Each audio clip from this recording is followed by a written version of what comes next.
Welcome back. We're going to make never fail brownies today. You can print out the recipe online at sweetietreats.ca. Okay, our first ingredient is 1 cup of butter, and I've got a whole block here.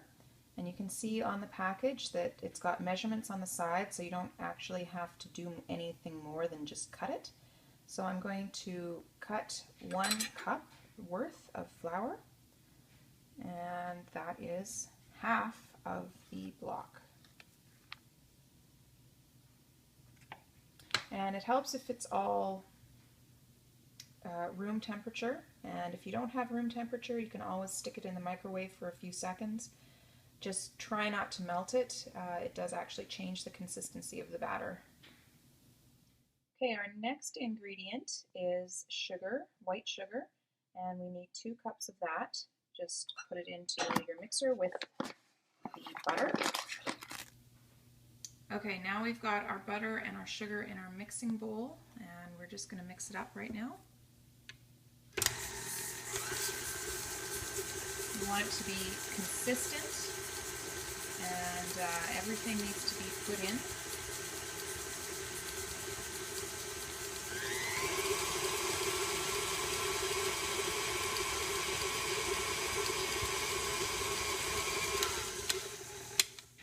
At this stage, if you whip it fairly well, you're going to get a better consistency for your batter, and you're going to end up with chewier brownies.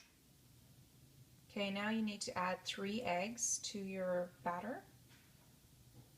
So we've got our eggs in the batter. Now we just have to make sure that it gets mixed together well.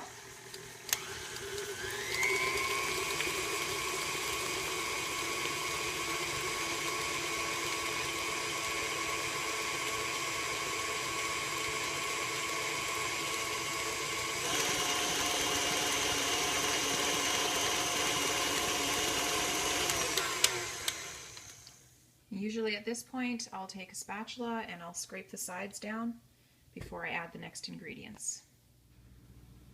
Okay, next we're going to add 1 cup of flour and 1 cup of cocoa, and we're going to sift the cocoa before we put it in, but I do measure it before I sift it. I know that that's technically not the right way to do it, but it always works for me, so I find it easier to measure prior to sifting, because then I don't have to make another messy bowl.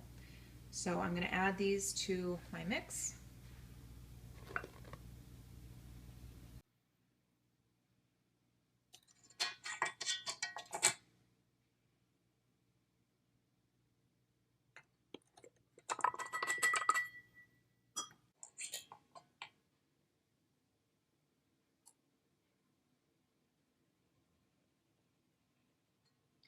And the reason that we have to sift the cocoa is because there's always lumps, no matter what you do.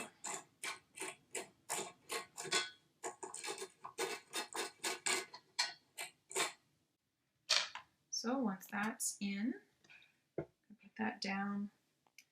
I'm going to put my splash guard on because it makes a big mess. Mix it really slowly to start with until the dry ingredients start to get mixed in, because otherwise you get a big poof of powder coming out. Alright, so you can see there's a bit of stuff left on the sides, and it's very, very thick right now. What I'm going to do is I'm going to stop it, and I'm going to scrape the sides down and the beater, and we're going to do it again. And then I'm going to increase the speed to get it fluffy.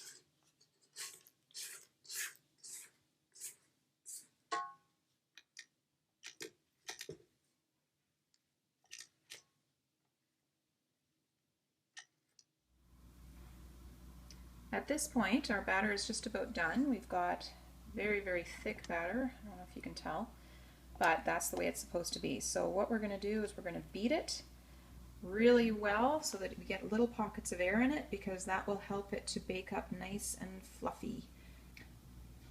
Also, at this point, this is where you could add walnuts if you want, or any other chocolate chips, any kind of add-in that you want. This is the point where you would do it. Okay, at this point we're going to put it in a 9 by 13 inch pan, and I just have a regular non-stick one. You can spray it with Pam if you want, but it really doesn't need it. These brownies actually come out quite easily on their own, as long as it's a non-stick pan. Okay, as you can see, it's really thick and it sticks to everything. So it is a little bit challenging to squish it all out into place, but when you work with it and just push it around, try and get it as even as you can so that it'll bake more evenly. So I'll come back after I've got it squished out. Okay, once your oven hits 350, you just put it in for 30 to 40 minutes. So you have to check it after 30 minutes, and depending on how well done you want it to be, you can either take it out or you can leave it in. So I'm going to put it in for now.